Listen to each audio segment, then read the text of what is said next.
Bro, one thing I don't do, I'm the type of person, I'm a team player. So if God was in a situation and I feel like somebody feels trying to take his life, you damn right I'm gonna ride. Verdict in the Hernandez-Govan trial.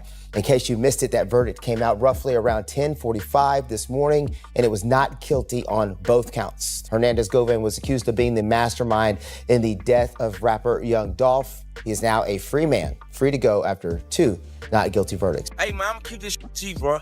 Dolph, you a soft ass nigga, you nice ass nigga. If you got a problem, you got a problem. Shut ass nigga, ain't no more king of Memphis, you ain't king of South Memphis. So it looks like there's fire in the enemy's camp between Blac Youngsta and Yo Gotti. And nobody expected this. Blac Youngsta always rode hard for CMG and Gotti, especially when it came to the Young Dolph situation. Where you at, dog? See the last back? You see me? Dolph at, cuz. Where you at, dog? Where you at? Where you at? We in Castaigne right now, we just left the store. Where you at right now, dog? He was even out here disrespecting Dolph after his death, but now it looks like Youngsta's out the camp and fans are questioning what really went down and if things could turn deadly. Just days ago, Blac Youngsta went viral after wiping CMG out his bio and calling himself independent. Some brushed it off since he pulled the same stunt last year right before Yo Gotti's birthday, then still popped up at the party, but this time it feels different, like he might actually be gone for good. Now the internet's swimming with theories about what cracked inside CMG. Hernandez-Govan trial. In case you missed it, that verdict came out roughly around 10:45 this morning, and it was not guilty on both counts. Hernandez-Govan was accused of being the mastermind in the death of rapper Young Dolph. He is now a free man, free to go after 2 not guilty verdicts. The first big clue came from Youngsta's own posts. He wrote, "Play with me. I'm gonna take away everything that came out your mama. I swear to God, all my brothers dead, so why not the house? Going to send this ish upside down about me dead or alive, but I stand on my own 10. That's why I'm respectful and respected everywhere I go. I'm the realest dude you'll ever run across. All my dudes know for sure. I hold this ish together. Loyalty. All we know the house. Don't go against the house. That's the way my grandma raised me. God bless everyone." Then he doubled down with another post blasting fake leadership. These dudes see B4 and they still misleading the youth like they some type of mob bosses. Bro, I'm going to bed right now and it's 11 a.m. I'm sick of these dudes and I'm gonna lead by example. I'm gonna show them why ends there's more to life. I blame the fake OGs, the fake big homies, the fake big brothers, the fake CEOs, the fake teachers, the fake people in your life. Not telling you right from wrong, but I understand it's hard to listen to BS from a BS person. I was once like you, I'm not afraid to admit it. God put me here to help you go through whatever it is you're dealing with. That was Blac Youngsta's first cryptic post. But it was the second one that had fans convinced he was throwing shots straight at Yo Gotti. Why? Because Gotti has always bragged, in interviews and in his music, about modeling himself after mob bosses. Even his stage name comes from John Gotti, the infamous Gambino family boss. Youngsta didn't hold back. He posted, "Don't ask me about no dude you don't see me with. I don't allow nobody I don't respect around me. For real." And keep in mind, this was the exact same day he scrubbed CMG from his bio and claimed independence. I say thank you to my attorneys, Manny, Robert, Haley, Beth, Handel, my private investigators, and Manny still helped me, you know, and he knew I was innocent. Everybody around me knew I was innocent. Clearly, people were blowing up his phone about what went down with him and Gotti. He pushed further. 90% of the people you see me around, it's only business for me. For real, for real. Majority of my friends are dead and gone. I don't make new friends for sure. The 1% you never see me with, we like real brothers. It's love, loyalty to the death with us. But truth be told, I'm cool on that fake love and loyalty from a few people that I realize been faking for too long at this point. I'm cool with standing alone. I'm cool with the fact that I have put trust in the wrong people a few times. I wash my hands. And then came the killer line. We either cool or we not. Either way, I'm cool. I'm not like your favorite rapper. Allegedly. I live what I rap whole time. Dudes just sound good on songs. If I'm lying, God could take my soul out my body in the next 5 minutes. No cap. Youngsta said he cut off plenty of people he once thought were real, now labeling them snakes, yes men, and disloyal fakes. That had fans digging deeper. Why now? Why cut ties today? One theory connects it to the Young Dolph case. Just weeks ago, Hernandez Govan, the man prosecutors painted as the mastermind, was found not guilty of first-degree murder, attempted murder, and conspiracy on August 21st, 2025. Prosecutors claimed Hernandez Govan was the middleman for Big Jook, Yo Gotti's brother, who allegedly dropped a $100,000 hit on young Dolph and even put bounties on Paper Route Empire artists. But when Big Jook was killed in January 2024 before the trial, the case fell apart. With that piece missing, prosecutors couldn't hold it together, and Govan walked free. Fans think this acquittal flipped the whole game. With the legal smoke clearing, maybe Blac Youngsta finally felt free enough to make his move. But it also leaves the streets asking the question nobody can answer. Who really ordered the hit on young Dolph? G, bro. Dolph, you a soft ass nigga. You nice ass nigga. If you got a problem, you got a problem. Ass nigga. Ain't no motherfucking king of Memphis. You ain't king of South Memphis. You ain't from the city. Another angle fans point to is Youngsta's non-stop disses at Dolph, even after his death. Police could easily use that against him. Word is, Yo Gotti wasn't happy about it either, especially since people close to him were already rumored to have ties to the murder. CMG's name kept getting dragged in, and Youngsta clowning Dolph's death right after it happened made the label look messy. And if you rewind, Youngsta was front and center in the Dolph versus Gotti beef. Unlike Gotti, who played it subtle, Youngsta went reckless, even saying he was gonna slap Dolph because he ain't from the city. Where you at, Where you dog? at? See the left back? You see me? Dolph at, cuz. Where you at, dog?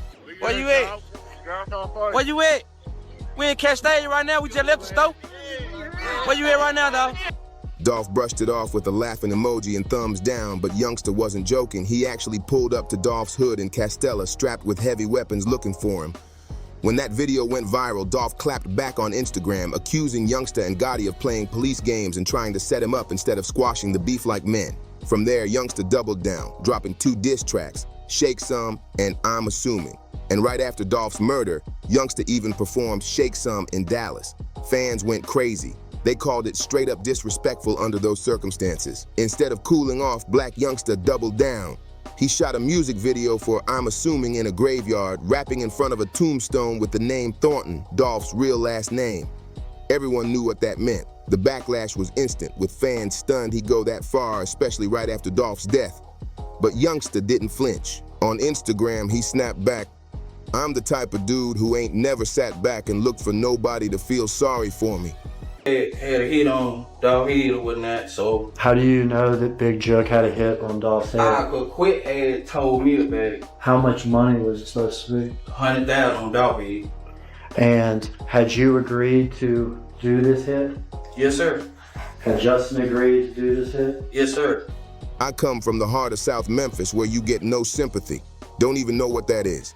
With that being said, I could give 2 Fs what the world think about me. That cold attitude only fueled the outrage. Fans called it disrespectful, especially since Dolph was so loved in Memphis and beyond. Now people are asking, could the tension between Youngsta and Yo Gotti actually turn deadly? Some think yes. Even Youngsta admitted in interviews that he and Gotti clashed because Gotti thought he moved too reckless. And let's be real, Youngsta is reckless. With Gotti's street pull, that friction could spiral. I'm sitting up there. I seen him pull off right here. Yeah, pull off right here. Bro, a truck came from right here, pulled up, slammed on brake. It moving, bro.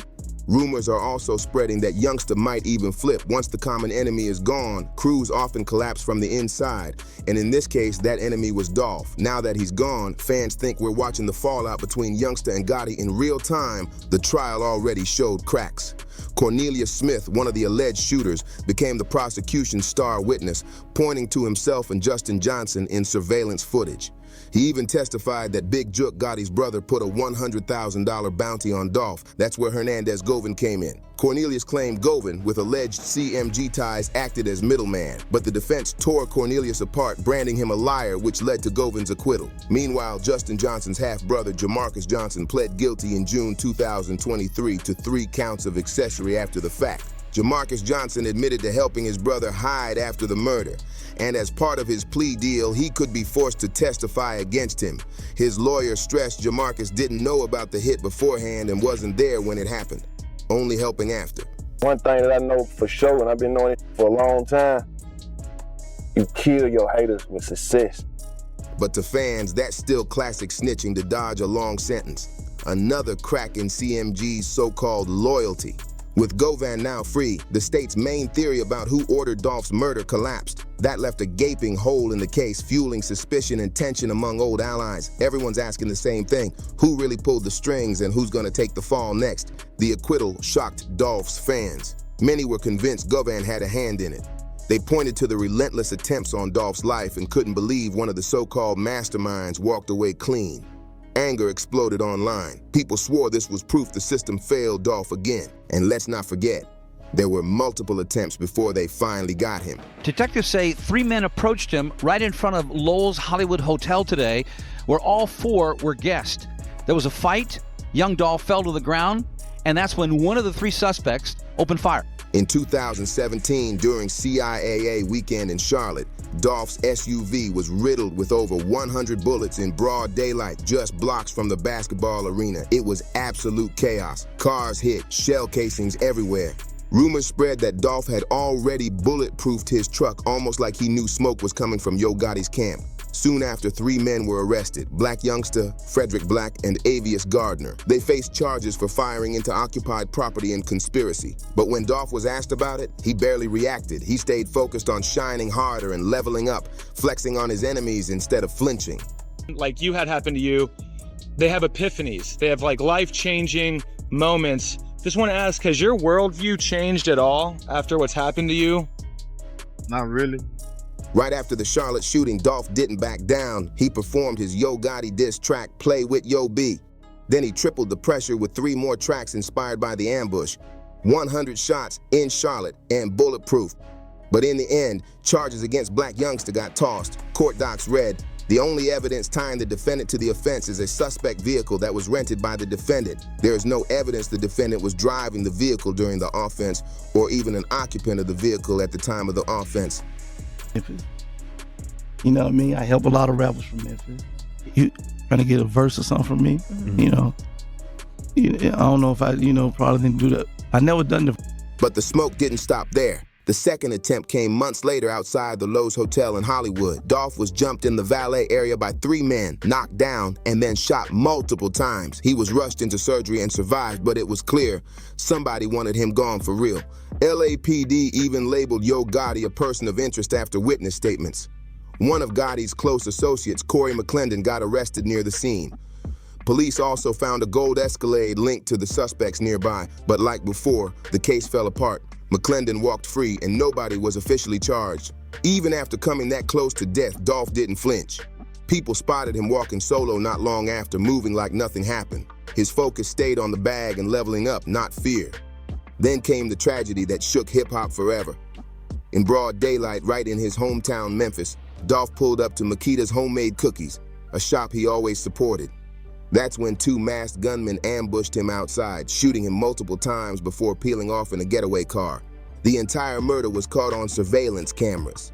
Memphis lost one of its most respected voices in that moment. A citywide manhunt followed until cops arrested 23-year-old Justin Johnson, aka Straight Drop, and 32-year-old Cornelius Smith. Both were charged with Dolph's murder, and of course, to understand his death, you gotta trace it back to where this war first began. The beef between young Dolph and Yo Gotti has always been a mystery. Ask Gotti, and he'll say he's just as confused as anyone. Over the years, he's insisted there was never bad blood. In multiple interviews, he's claimed he genuinely supported Dolph's movement. He even pulled out a text from August 2012 showing love, encouragement, and respect, at least from his side. The only thing Gotti could point to as a trigger was that he never jumped on a track with Dolph when asked. Beyond that, he swore he had no idea why things spiraled. From his perspective, there was no animosity, not from him. But Dolph told a very different story. You got your team, you got this, you got that. You're like, bro, I'm telling you, we can do this, we can do that. I ain't gotta hold your hand like Starlito. I ain't gotta babysit you like them. It's my first time meeting you. You gonna really sit and downplay your artists and throw your artists up on the bus to try to persuade me in to come over there? No, it's just, I can't respect that. He said back in 2012, as his buzz grew in Memphis and beyond, Gotti approached him with a deal for CMG. By then, Gotti was already a star locally and nationally, and signing with him would have been a massive look for an up-and-comer.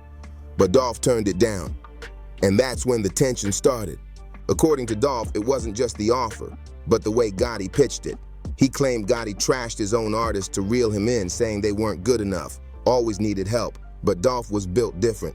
Gotti reportedly told him, "You don't need all that. You can be a superstar with me." To Dolph, that was pure disrespect. It sounded like Gotti was throwing his own team under the bus, and Dolph didn't like the politics. That kind of move made him want nothing to do with Gotti's camp. And then came the rumor that blew everything open. Dolph admitted he had a relationship with Yo Gotti's baby mama. When Gotti found out, that's when the real beef supposedly lit up. Dolph never laid out the full details, but he pointed to the artwork of his infamous diss track, Play With Yo B, as proof.